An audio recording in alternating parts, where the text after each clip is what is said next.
आगामी दिन हम ओडिशा वर्ष पाई दादन मुक्त जिला मुक्त राज्य हेब निज पंचायत भाग्य केही निर्धारण करिवे नाही सेथिबाई निज पंचायतर भाग्य निजे ही निर्धारण करने को पड़िब। ए होछि प्रथम बिंदु। द्वितीय बिंदु होछि यशस्वी प्रधानमंत्री नरेंद्र मोदी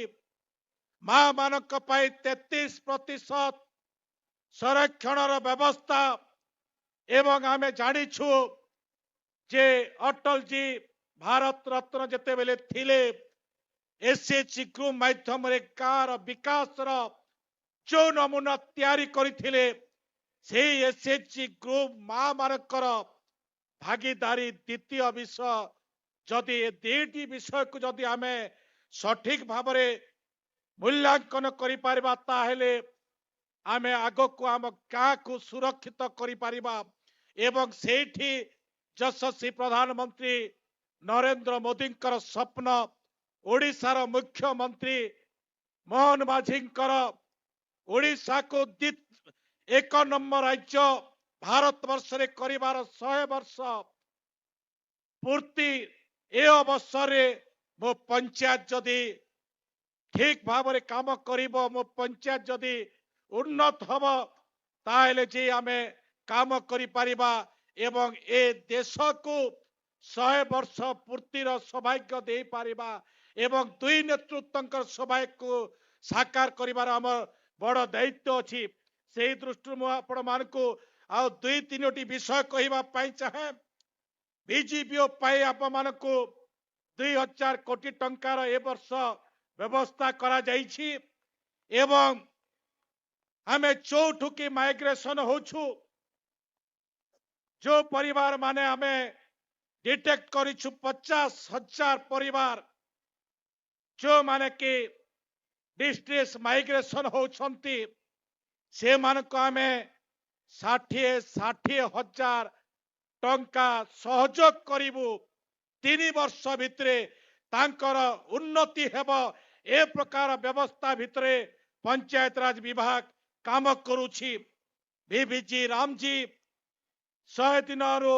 125 दिन एवं आपण मानक विगत दिन रे दाबी थिला जे 300 दिन काम करिबा पई आमे 300 दिन ए बलांगीर जिला को पक्का करिछु एवं 30 टी ब्लॉक को आमे 300 दिन दबार काम करिछु एवं 125 दिन काम समस्त को देवा पई आमे रखिछु। 35 लाख प्रधानमंत्री आवास योजना घर आमे पठेइछु। आज माननीय मुख्यमंत्री को हाथरू 50,000 अंत्योदय घर ओडिशा प्रदेश 30 जिलार 314 ब्लॉक कर्मकर्ता माने पाई पारिबे ए प्रकार सौभाग्य आज दिन में उन्मोचन हब। जो उन्मोचन विषय मिशन पावर रास्ता पानी बिजुली ए होछि ए सरकार संकल्प जा 50 जनसंख्या विशिष्ट गाँ ताको आमे कनेक्टिविटी रखिबू एवं 150 जनसंख्या विशिष्ट गाँ को आमे पिचु रास्ता देबू ए प्रकार कार्यक्रम रखिछु। मु आपण मान को जणेबा पाई चाहे जे लोक माने किपरि बाहर को न जिवे सेथि पाई डाल खाई प्रोग्राम जो डाल खाई प्रोग्राम रे आमे गाँ गाँ रे बुलिबू एवं सबुठारो मो बलांगीर जिला प्रशासन को मु धन्यवाद देवा पाई चाहे एवं जो नमूना तैयारी करिसंती आमे बसी निर्णय नेइछु कलेक्टर प्रशासन आज ट्रांसपोर्ट अध्यक्ष डेपुटी सीएम कनक वर्धन जी एवं प्रशासनिक अधिकारी माने आमे जो माने बाहर को जाउछंती जो माने गरीब अछंती से मानकु किपरि रोजगार दिया जाई परिबो किपरि काम दिया जाई परिबो से दृष्टि नहीं सेचुरेशन मूड रे आमे काम करूछु एवं से मानकु आगामी दिन रे आमे तादन शून्य जिला भावरे ए बलांगीर जिला को करिबु एवं सेही सकल संकल्प भितरे आमे माननीय मुख्यमंत्री एवं मंचासीन समस्त नेतृंक गणरे मु कहबा पाई चाहे आगामी दिन हब ओडिशा वर्ष पाई दादन मुक्त जिला मुक्त राज्य हेब एठारे मु आपण मानकु मो विषय दुईटी कथा कहबा पाई चाहे आमे जो कि 25 टी ब्रिज देइछु विभिन्न अंचल को संजोग करबा पाई आरटी विभाग रो एवं रास्ता विभाग रे आमे 64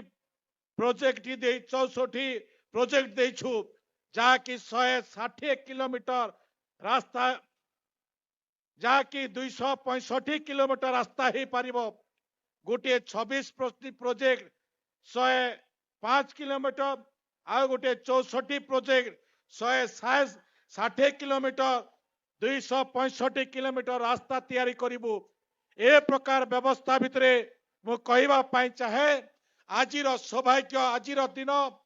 माननीय मुख्यमंत्री उपस्थित अछंती उप मुख्यमंत्री उपस्थित अछंती स्वास्थ्य मंत्री प्रशासन समस्त उपस्थित अछंती विधायक माने उपस्थित अछंती आजिर कार्यक्रम नहीं आगामी दिन में आमे बलांगीर जिला को ओडिशा प्रदेश समस्त लोकं को आग को बढ़ेबा एवं जो गाँ अच्छी से गाँ मान को आदर्श गाँव निरूपण करवा ए प्रकार संकल्प नहीं आज दिन को आपण माने पालन करी आग को बढ़े यही आपण मान पाखे रखी मो वाणी को विराम दौची बहुत बहुत धन्यवाद। भारत माता की जय। जय मां पाटणेश्वरी।